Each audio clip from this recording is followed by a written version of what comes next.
खुशबू ने सोचा था कि वो विराज पर लगाम लगा देगी, लेकिन ऐसा कुछ भी नहीं हुआ। खुशबू के मुंह से निकले शब्दों को सुनकर विराज ने अपनी दोनों बाहों को ऊपर उठाते हुए कहा, ये तो गलत है। तुम्हारे पास तो ऑलरेडी मेरे जैसा पति है, तो फिर तुम बॉयफ्रेंड कैसे पाल सकती हो? पुराने जमाने में कहा जाता था कि जो लड़की या औरत ऐसा करती है वो अगले जन्म में सुअर बनती है। You idiot! खुशबू ने एक्सपेक्ट नहीं किया था कि उसे विराज के मुंह से फिर से ऐसा कुछ सुनने को मिलेगा।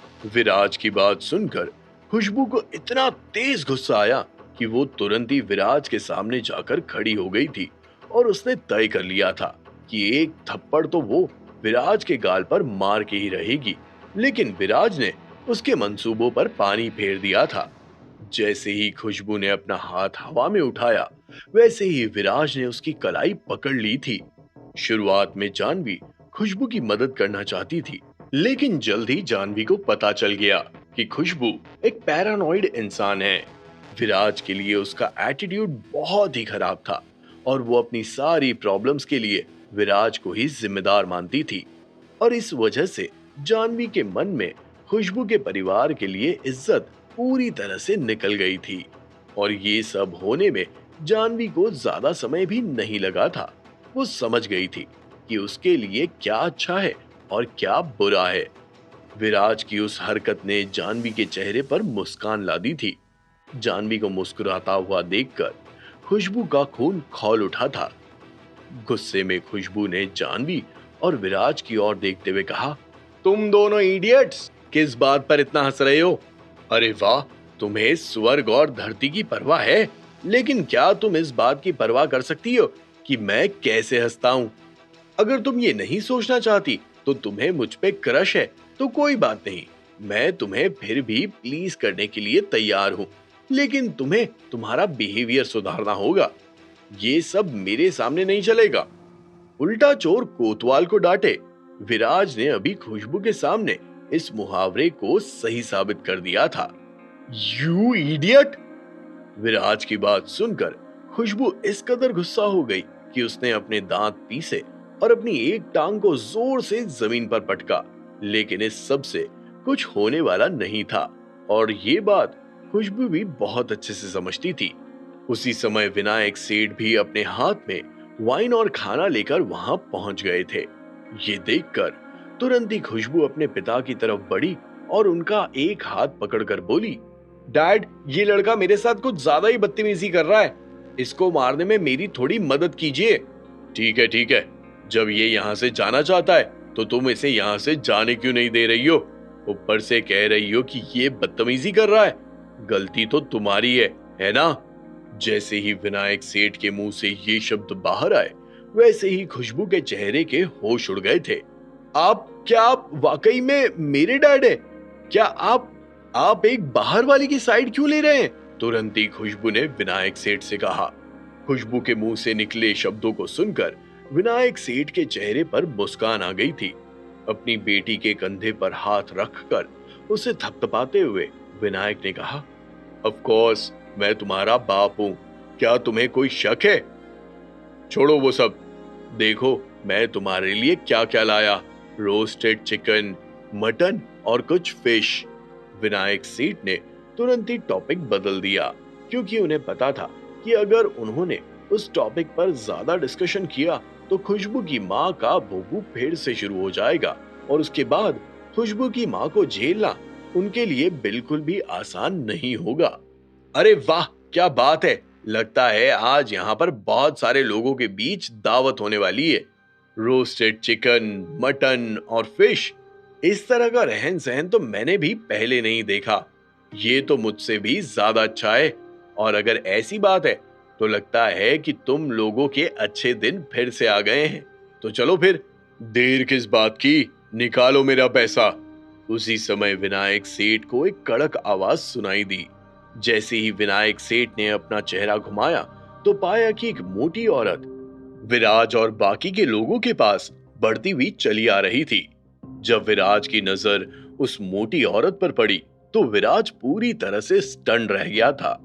कोइंसिडेंटली वो मोटी औरत विराज की प्रीवियस लैंडलॉर्ड थी। हालांकि उस मोटी औरत ने अभी तक विराज को नोटिस नहीं किया था। उसकी पूरी अटेंशन खुशबू और खुशबू की मां पर ही फोकस थी। अरे दीदी, आप इतना जल्दी कैसे आ गई? खुशबू की मां ने मुस्कुराते हुए उस मोटी औरत से कहा। धूप निकल आई है, गर्मी पड़ने लगी है और तुम इसे जल्दी कह रही हो? इतने दिनों से तुम पैसों के लिए मुझे लटका रही हो।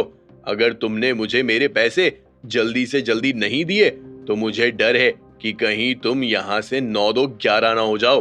इसीलिए मैं सोच रही हूँ कि अब मुझे पुलिस को जल्दी से बुला लेना चाहिए। उस मोटी औरत ने सीधी बात, नो बकवास पर ध्यान दिया और सीधा मुद्दे पर आते हुए पुलिस को बुलाने की बात को बता दिया था। उस मोटी औरत के मुंह से निकले शब्दों को सुनकर खुशबू की मां के होश उड़ गए थे। वो इतना ज्यादा डर गई थी कि उसका पूरा शरीर कांपने लगा था।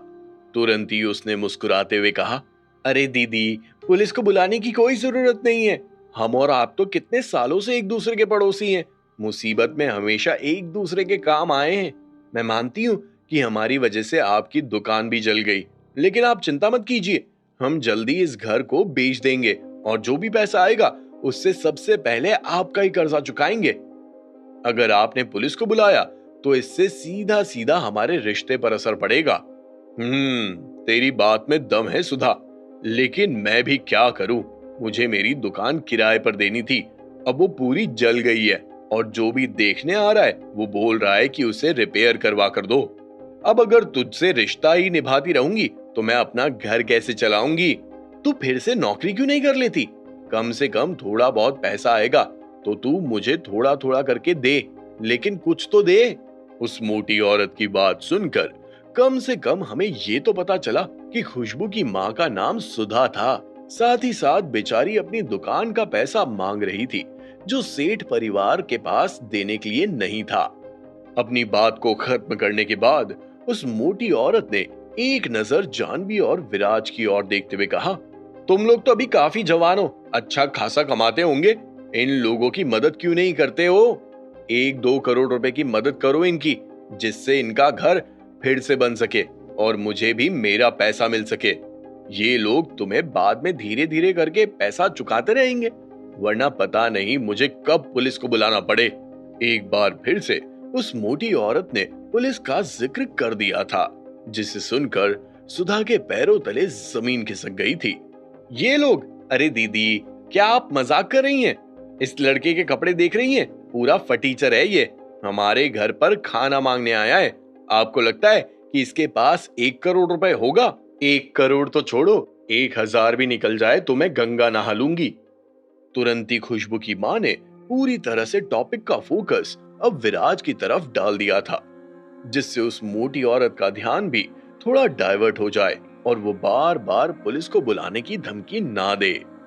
जैसे ही सुधा के मुंह से वो शब्द बाहर आए, वैसे ही उस मोटी औरत ने फिर से एक बार जानवी और विराज पर अपनी नजर डाली। इस बार बड़ी बारीकी से वो मोटी औरत विराज को देख रही थी। जब उसे विराज जिंदल के अपीयरेंस का अंदाजा हुआ तो वो एकाएक शॉक्ड रह गई थी। उस मोटी औरत ने विराज की ओर देखते हुए कहा, तुम? अपने कंधों को हल्का ऊपर की ओर उठाते हुए और अपने चेहरे पर एक भीनी मुस्कान लाते हुए विराज ने कहा, हाँ मैं। तुम्हें तुम्हें तो पुलिस ने अरेस्ट कर लिया था ना? उस मोटी औरत के चेहरे पर डर साफ तौर पर दिखाई दे रहा था, लेकिन विराज के चेहरे से मुस्कान हटने का नाम ही नहीं ले रही थी। मुस्कुराते हुए विराज ने कहा, हाँ तो क्या हुआ अगर पुलिस ने मुझे अरेस्ट किया? क्या मैं वहां से भाग नहीं सकता? तुम सच्ची में वहां से भाग गए? उस मोटी औरत को इस तरह देखकर अब खुशबू की मां को भी कुछ अजीब सा लग रहा था। तुरंत ही सुधा ने उस मोटी औरत से कहा, दीदी, क्या आप इस लड़के को जानती हैं? ऑफ कोर्स मैं इसे जानती हूँ। पहले ये मेरे दूसरे वाले घर का किराएदार था और मुझे नहीं पता कि इसके पास इतने सारे पैसे कहां से आए थे। मैंने तो पुलिस को कॉल कर दिया था और वो लोग इसे अरेस्ट करके ले गए थे। मुझे नहीं पता कि ये वहां से कैसे और क्यों भाग निकला। जैसे ही मोटी औरत के मुंह से ये शब्द बाहर आए, वैसे ही खुशबू की मां के होश उड़ गए थे। तुरंत ही शॉक पोजीशन में उसका मुंह खुला। ये जेल से भागकर आया है?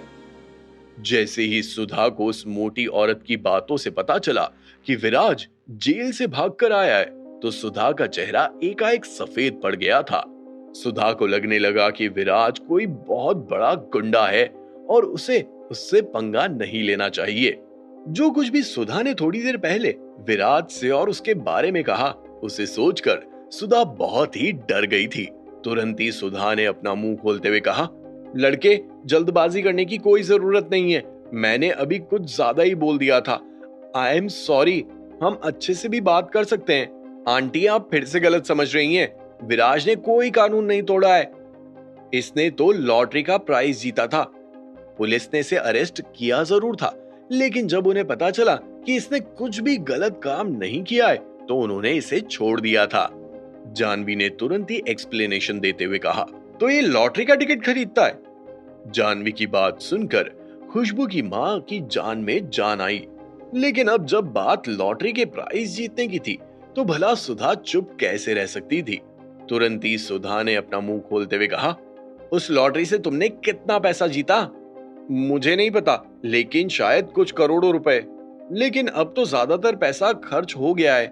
बस कुछ 1 या 2 करोड़ रुपए ही बाकी होंगे। जैसे ही खुशबू की मां ने जानवी के मुंह से ये शब्द सुने, वैसे ही वो अचानक से एक्साइटेड हो गई थी और तुरंत ही अपना मुंह खोलते हुए बोली, काफी है, काफी है, इतना काफी है। क्या काफी है? जब खुशबू ने देखा कि उसकी मां पैसों के बारे में सुनकर कुछ ज्यादा ही एक्साइटेड हो गई है, तो तुरंत ही खुशबू ने अपनी मां की एक्साइटमेंट रोक दी थी। मॉम, ये आप क्या कर रही हैं? मैं नहीं चाहती कि ये लड़का हमारी मदद करे। पंकज यहाँ पर आने ही वाला है। अगर उसे पता चला कि आपने किसी और से मदद ली है, तो उसे अच्छा नहीं लगेगा। फिर आप उस बारे में पंकज से क्या कहेंगी? खुशबू, तुम पंकज को मना कर दो। वैसे भी पंकज आएगा या नहीं, किसे पता। क्या उसने तुम्हें कोई कॉल या मैसेज किया? नहीं ना। हम अभी डिफिकल्ट सिचुएशन में हैं, और अगर ये लड़का हमारी मदद करना चाहता है तो इसमें हर्जी क्या है? जैसे ही खुशबू की मां के मुंह से ये शब्द बाहर आए, वैसे ही खुशबू ने अपनी मां को आंख दिखाते हुए कहा, बिल्कुल भी नहीं। खुशबू ने अपनी मां के आइडिया को डायरेक्टली रिफ्यूज कर दिया और तुरंत ही अपना मुंह खोलते हुए बोली, मैं यकीन के साथ कह सकती हूँ कि इस लड़के की नीयत खराब है। अगर ये वास्तव में हमारी मदद करना चाहता था, तो ये हॉस्पिटल में आपकी रिपोर्ट नहीं करता। इसका दिल अच्छा नहीं है। पता नहीं पैसा देने के बाद ये आपसे या मुझसे क्या क्या करने के लिए कहेगा। खुशबू की बात सुनकर सुधा भी पूरी तरह से एम्बैरेस्ड हो गई थी। तभी इतने में उस मोटी औरत ने हंसते हुए और सेठ परिवार को छेड़ते हुए कहा, ऐसा लगता है कि तुम्हारा परिवार बहुत ही अच्छा कर रहा है। धीरे धीरे इन्वेस्टर बढ़ रहे हैं। क्या कोई और भी है जो तुम लोगों की मदद करने के लिए आगे आया है या फिर आगे आने वाला है? क्या खुशबू की माँ अब विराज से पैसा लेने के लिए तैयार थी? क्या खुशबू अपनी माँ को विराज से पैसा लेने देगी? क्या पंकज सेठ परिवार के घर आएगा या फिर ये बस एक ढकोसला था? क्या थक हार कर खुशबू को भी विराज से माफी मांगनी पड़ेगी और पैसों के लिए गिड़गिड़ाना होगा? देखना ये होगा कि विराज की तरफ से कैसा रिएक्शन आएगा। क्या इतना कुछ हो जाने के बाद क्या विराज उनकी मदद करेगा या नहीं?